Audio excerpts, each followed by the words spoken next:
Maybe this is breaking news. Maybe this is just the beginning of another day of conflicting tweets. But just moments ago, about 20 minutes ago, the President of the United States, Donald Trump, tweeting, quote, he won. He goes on to say he won because the election was rigged. You see that there. Everything after he won is a lie. Everything after he won is not true. It has proven to be not true. I'm sorry if you're a Trump supporter. You can do this work yourself. Everything he says after he won is not true. But he does say he won. That's the first time the President of the United States has acknowledged that Joe Biden won the election. Again, his reasons are wrong, but he says he won. So is that a sign the president is finally going to give in, finally going to, if not concede, at least acknowledge Joe Biden as the winner and let the wheels of government and the transition kick in?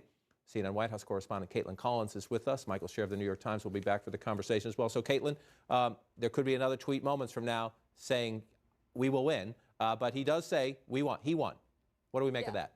This could be the closest we get to a concession from President Trump. This is what people around him had been giving us a heads up that this is how they believed this would go. The president would maintain that he believed, of course, without evidence, that the election was fraudulent and that it was wrong and that it was stolen from him, but that he would acknowledge that Biden won and, of course, leave the White House in January. And that's what we're seeing with this tweet. And you're right. Everything past those first two words is inaccurate, and it's been rejected by his own administration when it comes to the voting systems, where they say no votes were changed, no votes were deleted, nothing like that happened that they have evidence of. But the president is acknowledging Biden's win. And this is the first time we have seen this since, of course, CNN and other outlets declared Biden the winner. But this is about as close as the president has gotten. And we started to see him get there on Friday in the Rose Garden. We were at that press conference. I guess you didn't call it that because he didn't take questions from reporters, and he hasn't since the day of the election. But he started talking about the next administration and saying this administration, a lot of emphasis on this administration.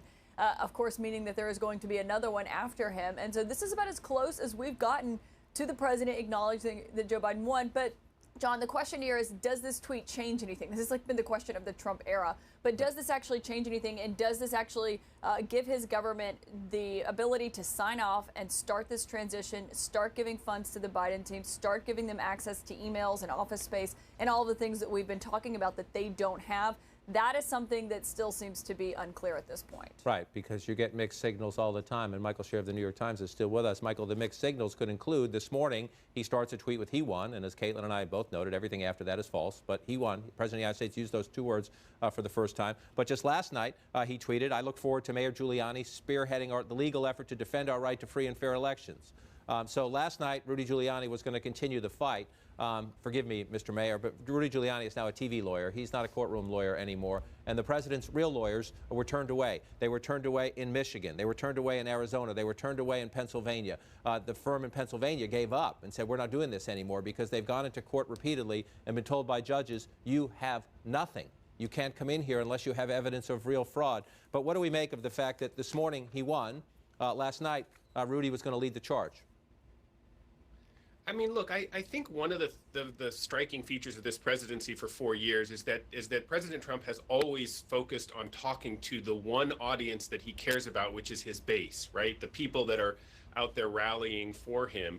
And this feels to me like, you know, maybe this morning acknowledging a broader reality, but he still wants to talk to that base. And that's what the Rudy message is about, right? He wants to rally those folks behind him. He wants to continue whatever his fate is going to be in his mind. Obviously, we know that it will be leaving the White House, but whatever his fate is in his mind, he wants to still be loved and admired and worshipped by the people that he, that he has sort of had in his thrall for the last 5.5 years. And I think the Rudy kind of messages and the false claims this morning are all part of him trying to keep connected to those people.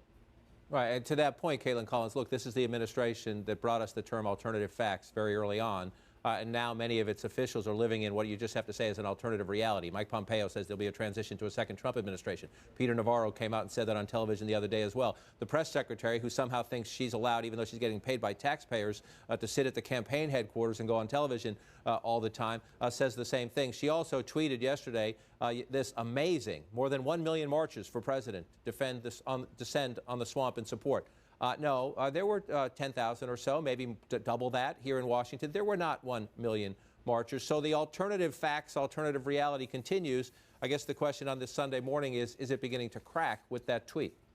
Well, and the question is, and this is why when Kayleigh McEnany was saying things like Donald Trump will attend his own inauguration in January that we all know is not happening, I heard from other White House officials who were wondering why these officials are going on and pushing this, because, of course, they know that the minute that the president finally does acknowledge Joe Biden won, as he is doing this morning, of course, it makes those statements look more ridiculous than they did at the time that they uttered them. And it's just a denial of reality and what you're seeing. And it's just striking to see that from the highest ranking officials in the federal government being paid six-figure salaries by taxpayer dollars, and they're going on and saying things that are not true and misleading people into believing that they actually do think that they won the election, when we know behind the scenes a lot of these officials around the president have acknowledged obviously he did not win the election. They don't think those legal challenges will be successful, and now Mike Pompeo, Peter Navarro, and Kayleigh McEnany will forever be on the record trying to say that something happened that did not happen. And that's something that they're going to have to deal with, of course. That is, a choice that they made. But it is striking to see federal officials so willing to say something, to lie, and to say something that's not true just to please the president, because he was also denying reality and maintaining publicly that Joe Biden won, when our reporting also shows the president, of course, has known for days that he did not win this election and says as much behind the scenes. Right, and they say it with a smirk all the time, as if it is funny to undermine the truth, undermine democracy, undermine just common decency, as they say it with a smirk. But others, Michael Scher, are not taking it lightly. The president has had this purge over at the Pentagon to the point that, listen here, this is the chairman of the Joint Chiefs of Staff, General Mark Milley, sending a clear message here, without doubt, to the commander-in-chief. We do not take an oath to a king or a queen, a tyrant or a dictator. We do not take an oath to an individual. No, we do not take an oath to a country, a tribe, or a religion. We take an oath to the Constitution. And every soldier that is represented in this museum, every sailor, airman, Marine, Coast Guardsman, each of us will protect and defend that document regardless of personal price.